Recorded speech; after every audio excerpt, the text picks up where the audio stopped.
Folks, back on the Boston Man Show in front of the show, Coach Bill Coen, Northeastern Huskies out of the CAA, six in a row in conference play. Coach, how are things going with you guys up there in New England up there? We're doing just fine, JR. Really, really happy to be here. Thanks for having us. Coach, let me ask you, man, this has been a weird year, man, in every way we can think of. So how has it been getting your guys prepared for this year with being away from you guys and up your way? The rules are tighter than it is down here in Georgia. So how to get guys prepared, keeping them healthy, the protocols. Talk about how that whole process from this spring to now, Coach, to get where you are today. Yeah, you're exactly right. This year is like none other. I mean, COVID's really impacted just about every aspect of life, and certainly college basketball. And then you mix in all the social injustice tensions going around. There's just so much emotion and so much political emotion, so much fear for medical safety, and it's impacted basketball. But that's one area where our kids could kind of get a break. And thankfully, our university has really invested a lot of money in establishing a testing protocol here on campus, put in stringent guidelines that have tried to keep everybody healthy. And it's given this team an opportunity to step away from all the stress and pressure that 2020 has kind of put upon us. Oh, yeah. And get them back to at least some sort of normalcy, whether it be practice or a game. And for those, brief 2 hours, you can kind of forget about everything else and just worry about the game that we love and get in there. But, we live in kind of these two universes. You get out of practice and then you see how many people are suffering or gotten ill. And it's just two different worlds, but we've just tried to adopt an attitude of gratitude and be thankful for each and every day and each and every opportunity we get to play. Coach, you have a unique team. A lot of guys are from international backgrounds. So how are those conversations when social justice is going on really tough in summertime, really in the news and mainstream media? How was it for you guys who are international, who may not have been privy to those things that happen in the USA when in their home countries and when in their home cultures? Yeah, well, ironically, this is not just a U.S. problem. We have a young man from England, and he's experienced it over there. We've had guys from Nigeria, guys from Germany, all around the world, and we had some really interesting and in-depth and emotional conversations regarding in and around that issue, and if there was one thing that bright side to take out of it is I think the next generation is going to get it right. From my conversations with our guys, there's just so much more understanding, so much more compassion, so much more tolerance for diversity.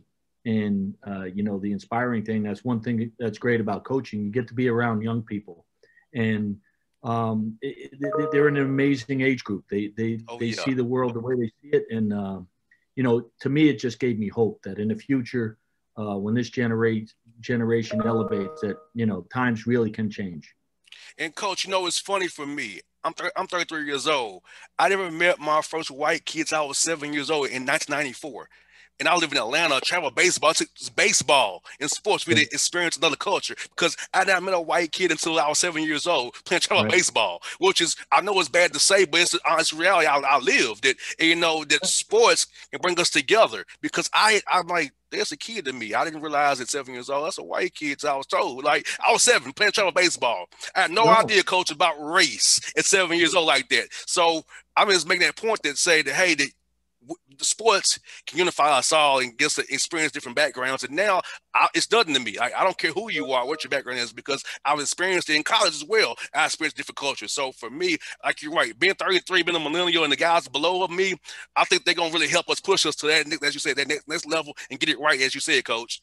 Yeah, no question. And that's the beauty of sports, right? You get in there and it doesn't matter if you're rich or poor or white or black, or it doesn't matter. That the competition is what it is, and that's an arena. At least you always want to hold on to it. That's where it's fair.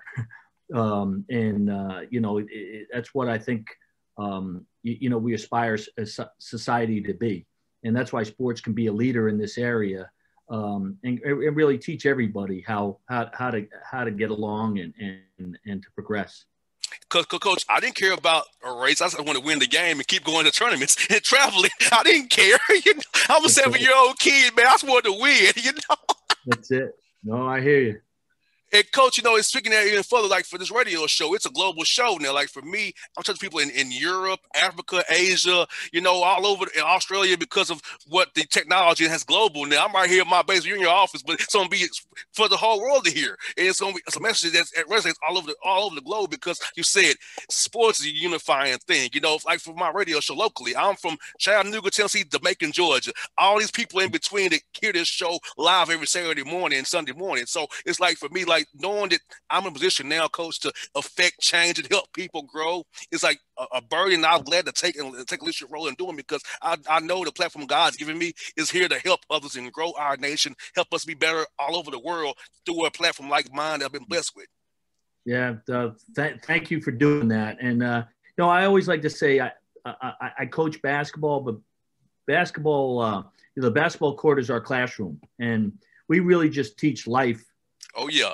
Through basketball. And everything you're teaching that you heard from kindergarten on up, to be unselfish, to be compassionate, to be passionate about something, to try your best, and it's how you play the game, and all those things. Those are lessons that are all taught through sport, and it's a great way to kind of revisit that and get back to what's really important. And Coach, how do you use similar time to teach your young men about adversity in the sense of, it's all international, being away from home, trying to keep them safe? And how did you keep your team together via those Zoom calls? Because they're young kids. I'm 33 and I have interns who ask me questions all the time, Coach, about what's going on. I don't understand this stuff. And I know if they're the same age range my interns are, and you got to answer the questions like on 1,000, you have 13, 14 guys to answer. I have 4 kids, So how was it for you guys to keep your guys together when you all were away for so long? Yeah, I mean, it's all about communication, right? So whether it's digital communication or real life communication, but being open and honest and being, listening is a skill. Oh yes. And you have to be able to listen. And I think too many people, while they're listening, their mind is already forming how they're going to answer instead of actively listening to what's really being said and validating that other person. So we did a lot of that, having everybody kind of speak on it and what their life experience has been and how they see things, and you just try to get a better understanding of everything. But for us, it was about trying to keep our group together. It's a team sport, so we need everybody in the boat and we need everybody pulling in the right direction. We lost summer access, which is a lot of time where you kind of do some team building stuff, but we had to do the best we could over Zoom, and they were frequent and they were long, but it's how guys got to know each other. And I'm really, really blessed. I got a really great locker room with some good leadership, with guys who are want to be good, want to be coached, and want to be elite teammates. So when you have that type of group, the basketball is secondary. That comes natural to them. Coach, how was the ramp up? Because guys been inactive for a while. You don't want to get them hurt. So how did you guys kind of structure the ramp up from getting them shooting drills and individual drills and not putting too much in too soon, so don't overload them and get them hurt where they can't be good for you now? Because you want to peak in March, not in November. So how was that process? Yeah, but we were mindful of it. We took the phased in approach where the first 2-3 weeks we were in phase 1, and it was kind of individual out of basket and get guys moving, because like you said, they didn't have the benefit of the summer strength and conditioning program. Everybody when they hit the court, the energy is high. Oh yeah. We've been away for so long. Everybody just wanted to play and go, and you just really had to kind of hold the reins a little bit and hold them back. And then phase 2, we got a little bit more active, and we didn't have contact, but we could get a few more guys out of basket and simulate the game a little bit. and that lasted another 2-3 weeks. And then the last phase was, full contact. But, it was different. But, it forced you to innovate how you did practice and think out of the box and try to get creative. So, so the practices were meaningful and energetic and purposeful and all those things. So we had to rethink the game, which I think was a good thing. It stretched our basketball mind. It stretched our creativity. And I think the kids responded well to it. Because I noticed as I watch more games, things are getting more complex. I'm seeing more stuff on film, more guys with new twists off of these plays. So for you guys viewing these playing, if you notice that teams are doing more things than they were in November, December, for us being complex with their schemes and different little adjustments off certain plays and looks they usually give you. So I've noticed it myself kind of watching it. There's getting more and more complex now. There's more games being played and guys getting that rhythm now of being in it every two games a week here. Yeah, and I think it's that guys are getting more consistent practice time, but you're also like getting into conference play.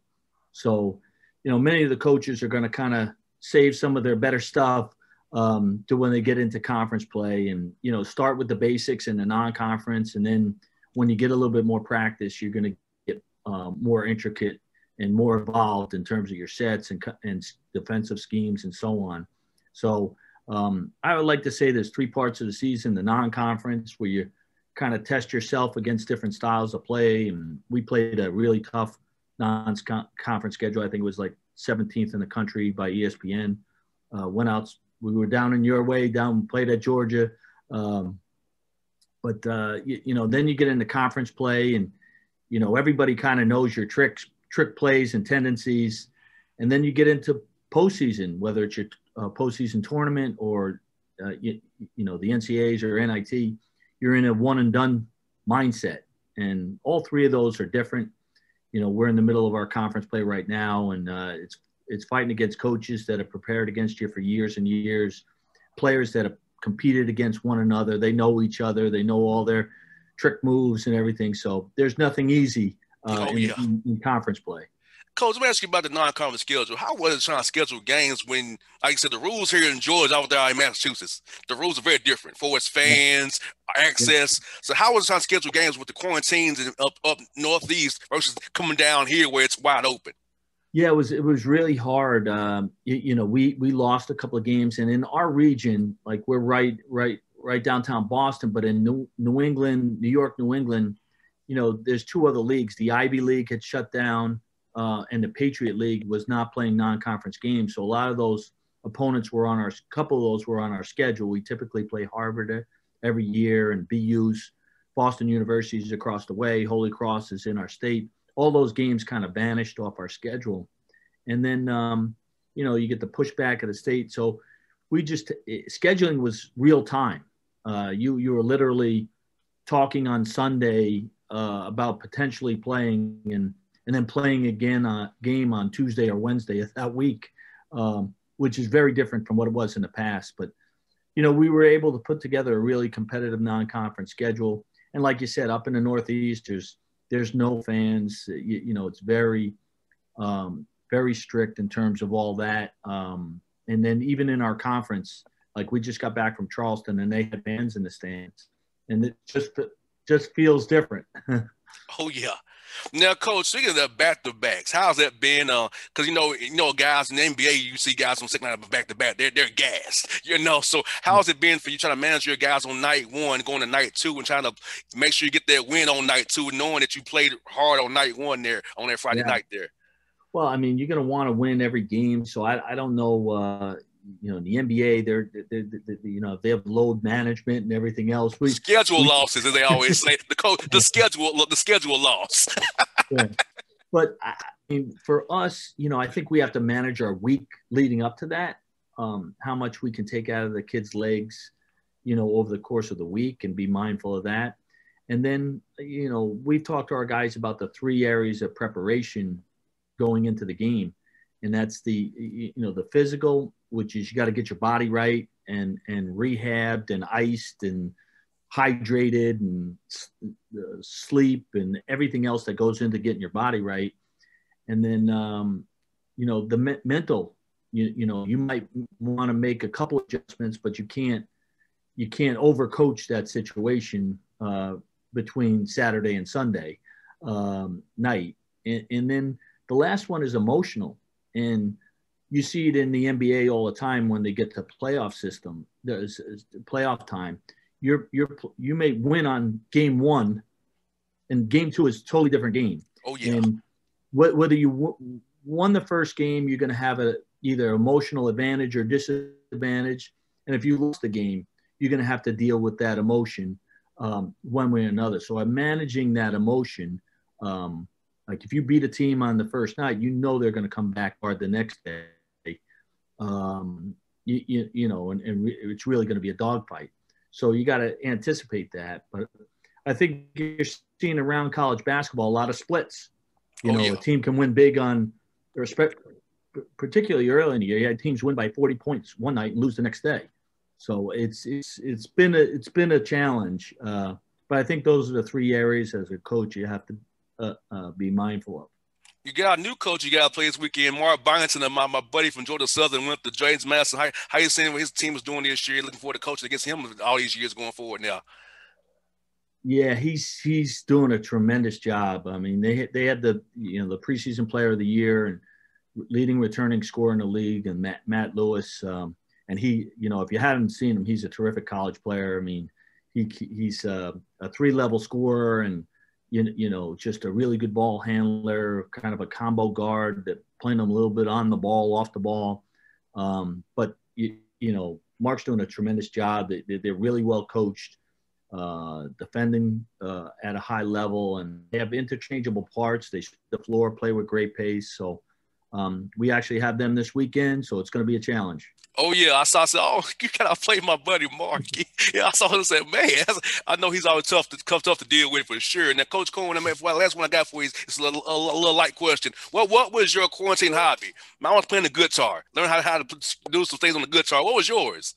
You know what? It was an incredible time for the coaching community because we were all sitting at home. So there were so many clinics, international clinics. And it was almost like a coaching sabbatical. And it was really a great growth period for me. But I attended so many webinars and coaching clinics and different ways of thinking. You listen to guys who are coaching over in, Eastern Europe or Europe or, different college coaches that, typically you're just hyper-focused on your own group. Oh, yeah. And it gets into a group think. You've done ways for so long that you kind of got a little bit of tunnel vision. But I thought this spring and summer was a great opportunity to just grow and learn as a coach in a lot of different ways. And, certainly, the personal relationship side with all the social injustice, make sure you're connected with all your players. Technique wise, how do you coach? Just so many different areas you were able to kind of get exposed to some of the most brilliant minds in the game. And I was grateful for that. Oh yeah, Coach, same here, man. I got invited to those clinics. Some of my friends invited me on to listen to it. I'm like, I was amazed because, I love the coaching mindset. I got to hear those things. I'm like, okay, well, I wish I knew that when I played ball. It'll help me out a little bit.